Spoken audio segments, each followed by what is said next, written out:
থেকে তাড়াতাড়ি উঠলেও আজকে সকালে উঠে দেখি প্রচুর বৃষ্টি হচ্ছে। আর আমাদের কুয়োর জলটাও জানো তো খারাপ হয়ে গিয়েছে। সেই কারণে একটু বাইরে গিয়ে রান্নার জলটা নিয়ে আসতে হয়, বাড়ির একটু সামনেই। কিন্তু বৃষ্টি হওয়ার কারণে আর কি এই কাজকর্মগুলো করতে অনেকটাই দেরি হয়ে গিয়েছিল। রান্না করতে করতেও বেশ দেরি হয়ে গিয়েছিল।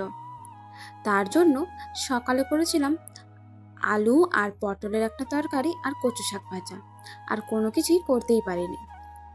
এখন তারপর চলে এলাম ঘরে, যে ঘরের কাজগুলোই না হয় করি, কারণ বাইরে প্রচুর বৃষ্টি হচ্ছিল। নমস্কার বন্ধুরা, আমি দিয়া। তোমাদের সবাইকে দয়াবিধি দিয়া বাংলা চ্যানেলে অনেক অনেক স্বাগত জানিয়ে আজকের ভিডিওটা এখান থেকে শুরু করছি। তো সকালে তো রান্নাবাড়ি খাওয়া দাওয়া আমার সব কিছু কমপ্লিট হয়ে গিয়েছে। সবাই কাজে চলে যাওয়ার পর আমি ভাবলাম এখানে দেখো চোখে না অনেক জামা কাপড় আছে, সেগুলো দেখো রোজ রোজ তার সব জামা কাপড় বের করে গোছানো সম্ভব নয়।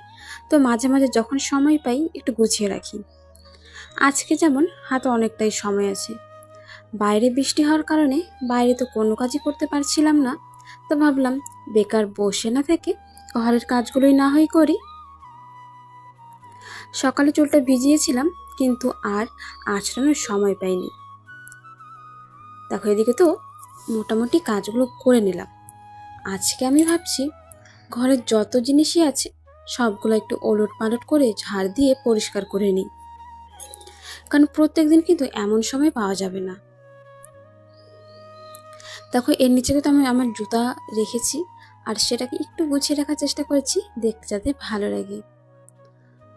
এরপরে চলে এলাম বাইরে। বৃষ্টিটা অনেকটাই কমে গিয়েছে আর হালকা হালকা রোদ উঠেছে। তো ভাবলাম যে বাসি জামা কাপড় আছে সেগুলো এখন ধুয়ে দিই, শুকালে শুকাবে, না হলে রাত্রেবেলা ফ্যানের নিচে দিয়ে রাখবো, মোটামুটি শুকিয়েই যাবে। তো তোমাদের ওখানে কি বৃষ্টি হচ্ছে নাকি রোদ, সেটা কমেন্টে অবশ্যই জানাতে পারো। আমাদের এখানে তো 10-12 দিন হলো এরকমই চলছে, বৃষ্টি ঝড়, রোদ্রের দেখার কোনো নামগন্ধই নেই। কিন্তু তাও ঠিক আছে, অতিরিক্ত বৃষ্টিও ভালো না, অতিরিক্ত গরমও ভালো না, সব কিছু মিডিলে থাকলে কিন্তু ভালো লাগে। সকালে খাওয়া দাওয়া করার পরে বাসনগুলো অর্ধেক ধুয়েছিলাম আর অর্ধেকটা ধোয়া হয়নি। তো যেগুলো আমি খাওয়া দাওয়া করেছিলাম সেগুলো এখন ধুয়ে নিচ্ছি। আর কাজের শেষে জানো তো প্রত্যেক দিন না এই বালতিগুলো একবার করে ধুয়ে রাখি। দেখো এর মধ্যে শ্যাওলা পড়লে দেখতে কিন্তু খুবই বাজে লাগবে। তার জন্য যে সকল বন্ধুরা এখনো পর্যন্ত আমার ভিডিওর সাথে জুড়ে রয়েছে, ভিডিওটা লাইক করে আমার পাশে থেকো। তো বাসন তো সব মাজা হলো, ঘরে এসে সব বাসনগুলো উল্টো করে রাখলাম যাতে জলগুলো ঝরে যায়। এরপর ঘরে চলে এলাম। ওই যে বলেছিলাম আজকে ঘরের জিনিসগুলো একটু ওলট পালট করে আবার নতুন করে একটু গুছিয়ে নেব।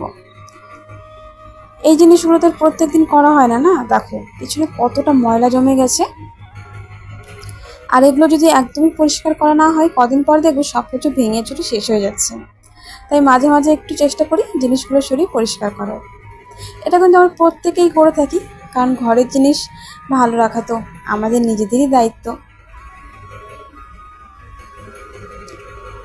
এখন শুধুমাত্র ডাস্টিংটা করা বাকি, আর তেমন একটা কাজ নেই। এরপর মিনির জন্য, ও হ্যাঁ মিনি মানে হলো আমার ছোট্ট বিড়াল, যার নাম মিনি।